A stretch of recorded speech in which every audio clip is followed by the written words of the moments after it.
So, hello everyone, and welcome to another episode of the mini-series Be One of the Voices. And today I have a pleasure of speaking with Jane Garrett. Hello, Jane. Hi. Hello. Thank you for joining me today. And I think maybe we can start with Jane, with you telling us a little bit about what you do.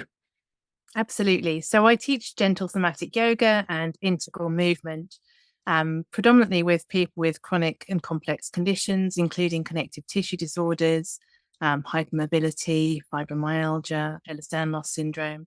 But what I also find is that people come to me who don't necessarily have a diagnosis, but have some level of complexity or difficulty that they're experiencing, whether that's physiologically or whether that's more emotionally, psychologically, in terms of their mental health and well-being. So they might be struggling with their sleep, they might be struggling with their stress, and they're feeling that things aren't as they'd like them to be. And they often come to me feeling not quite connected with who they truly are and how they'd like themselves to be, or how they see themselves and their lives playing out. And they typically experience a significant change and improvement for the better. Their sleep improves, their physical stamina and strength and stability improves. I've had students who return to dancing when they thought that was a no-go for them, and generally just moving forward in their lives. Okay, sounds quite a lot in there, isn't it? It's quite a complex work. I mean, working with chronic conditions and making significant changes it's a very important work. Yeah, there are so many people living with chronic conditions these days that, and as you said, some are diagnosed, some might not be, just experiencing challenges in their daily lives. Yeah. So you are one of the students, you were one of the students of the Beta Cohort of 160-hour trauma-informed somatic teacher and coach for women training certification.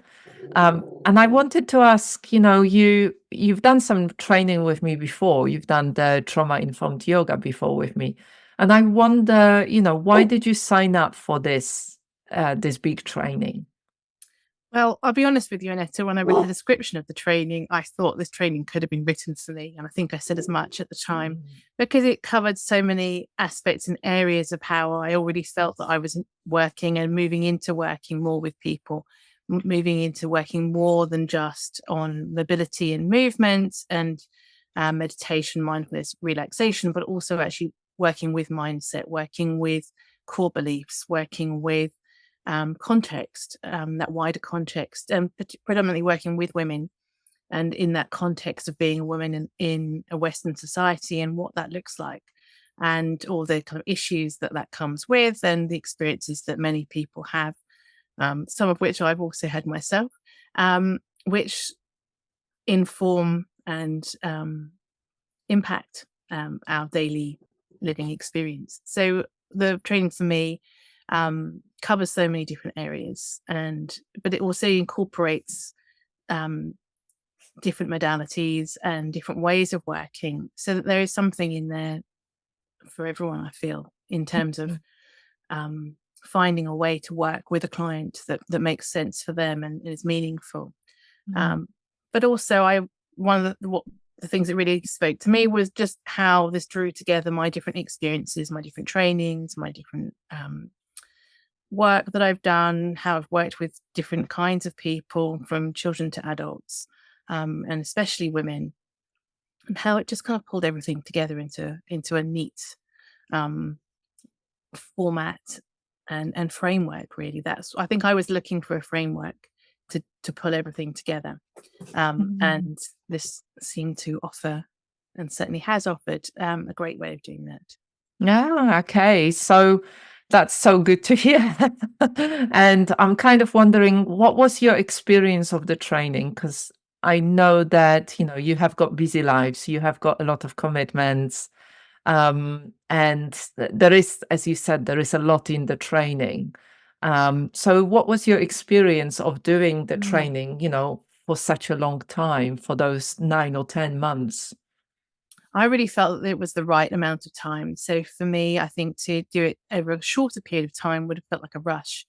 I felt it was really important to have that time to ease into the content, to begin to assimilate it and understand it and work with it, but also then having extra time to integrate.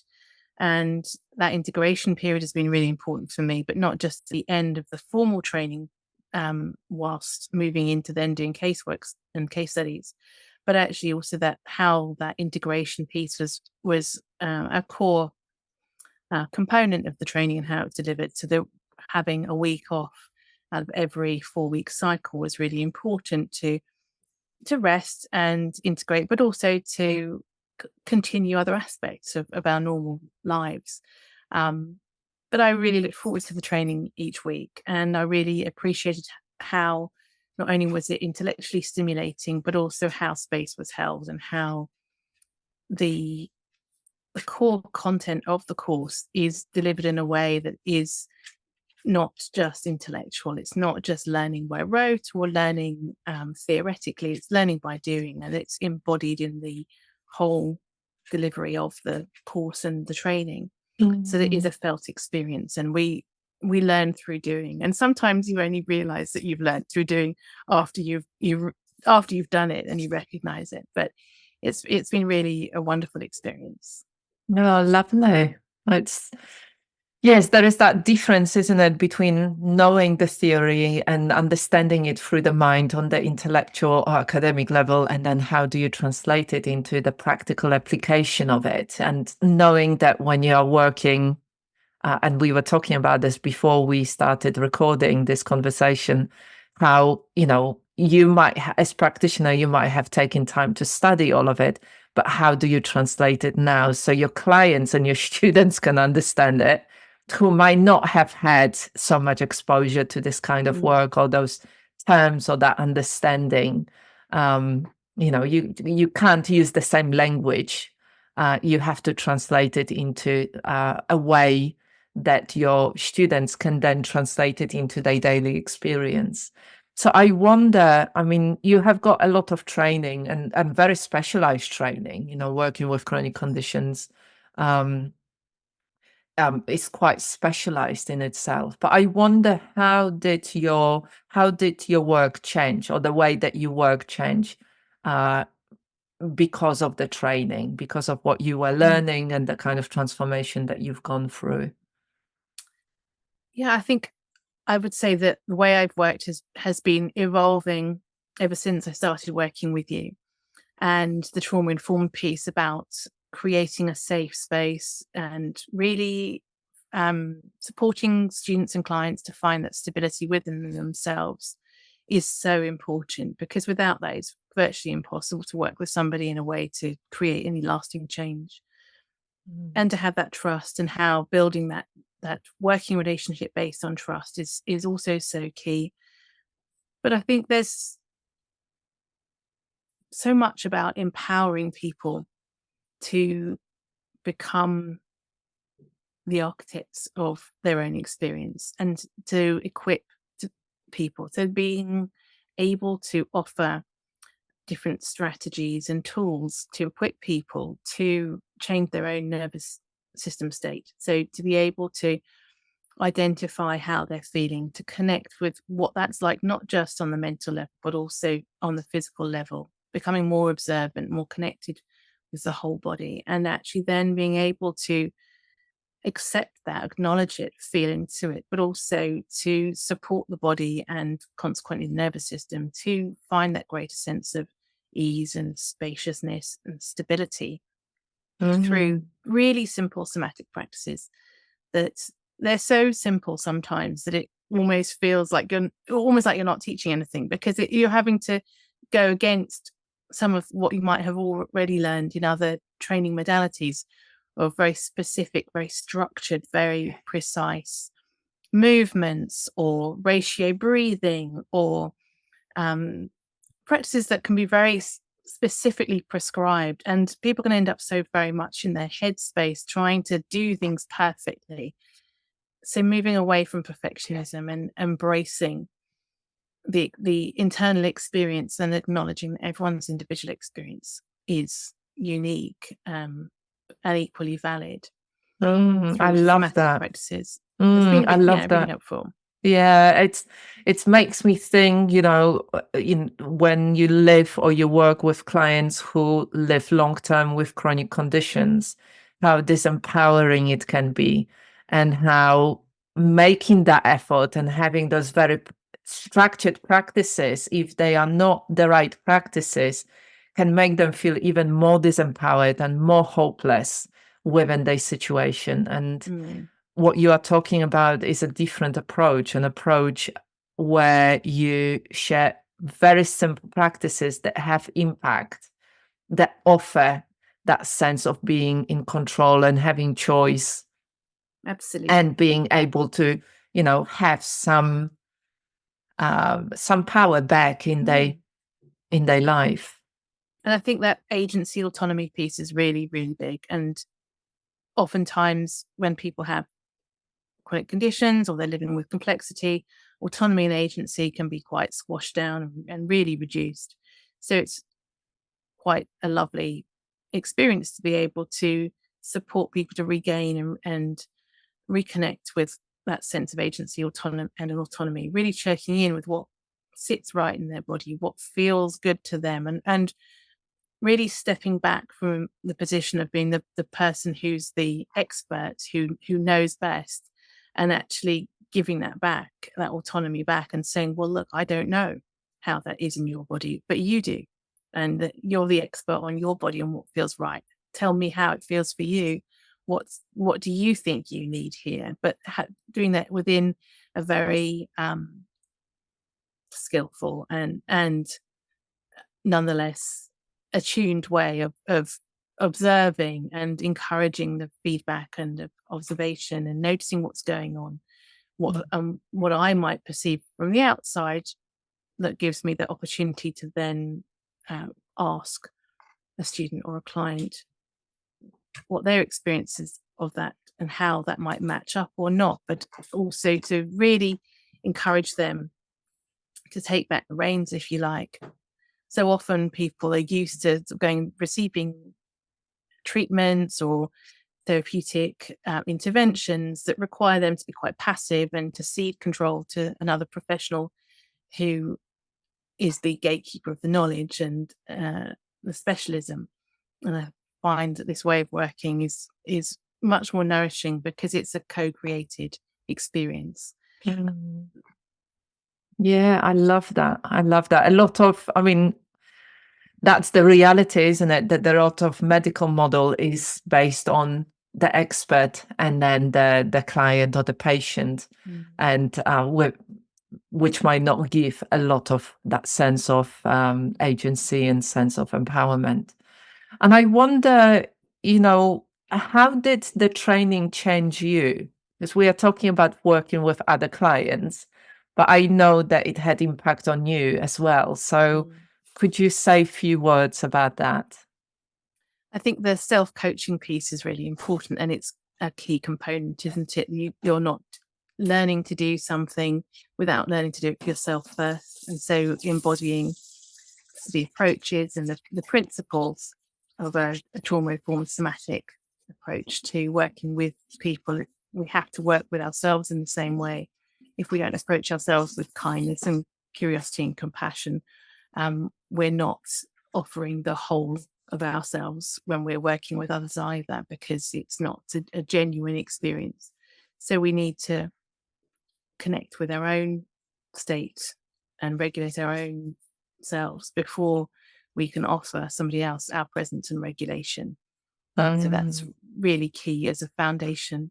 And I've really benefited from that. I think that's so useful to be able to tune in, recognize, but also know how to approach however we are, and make maybe some adjustments to bring ourselves back into greater regulation, or acknowledge that we are tired, stressed, fatigued, worried, whatever else might be going on, and accepting and acknowledging that, rather than trying to force ourselves to be okay, which is a very different kind of model, which ultimately comes at a great cost, I think, because we use up so much energy trying to be perhaps not what we think we ought to be, but maybe not what we always are. So the self-coaching piece has been really important for me personally. Yeah, I love that. I love that. It's that if you are able to really hold space for yourself, if you are able to really listen without trying to fix,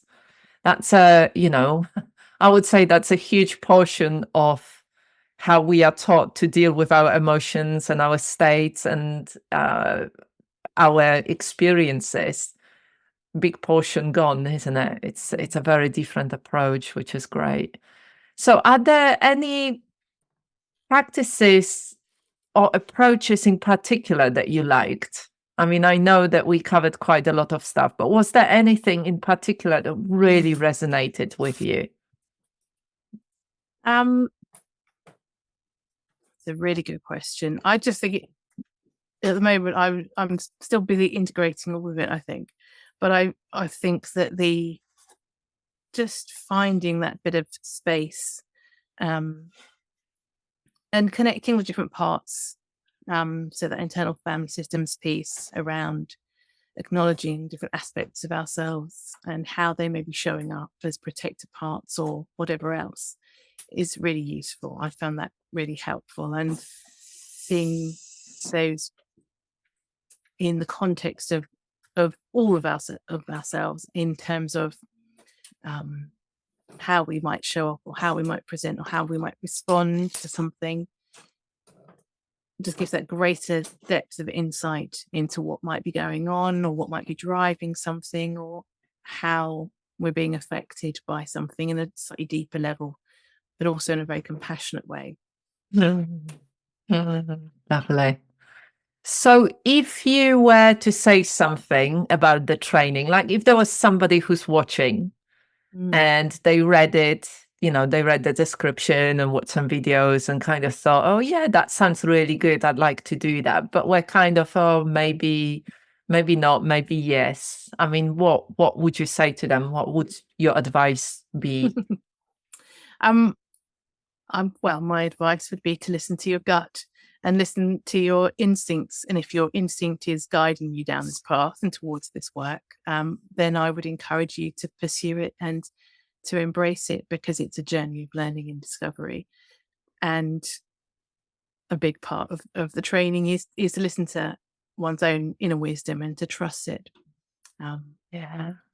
And that old adage of if you listen to your gut, you won't go wrong is so key and so important here, isn't it? What we know is that if we can cultivate that awareness of when one part of ourselves is pulling it in a certain direction, that's often where where we need to go, where we want to go, or our true selves, perhaps our heart's deepest desire is to go in that direction. We may be able to come up with all sorts of logical reasons why something else might be right or make more sense.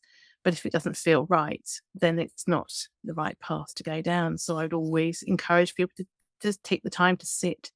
I think that's one of the biggest things for me. It's just really giving myself, I was about to say the luxury, but it's not a luxury. I'd say it's a necessity of just taking the time to sit with things and really feel into it and allow feelings to arise and come up and to be acknowledged and explored. So if you feel like this is something that you've got that curiosity about and that you feel drawn to, why not explore it? Give yourself the opportunity. I love that. Thank you. And so if anybody wants to connect, if they want to find out more about your work, how do they find you, Jane? Oh, well, I have a couple of Facebook pages. One of them is Heart-Centered Yoga UK, and that's my kind of core yoga and integral movement offering. I teach group classes and one-to-ones, but I also am the hypermobility coach, because I work a lot with people with hypermobility and connective tissue disorders, as well as associated chronic conditions. And you can find me on Facebook, but also I have a LinkedIn profile and websites also. Lovely. Okay. Thank you so much, Jane, for taking time to speak with me. And I look Thank you for forward to having me. seeing, pleasure. I look forward to seeing how it all unfolds for you. Thank you. Well, it's been a real pleasure. Thank you, Annetta. And I really enjoyed the training, and it's been lovely just to connect and chat today as well. Thank you. Brilliant. Thank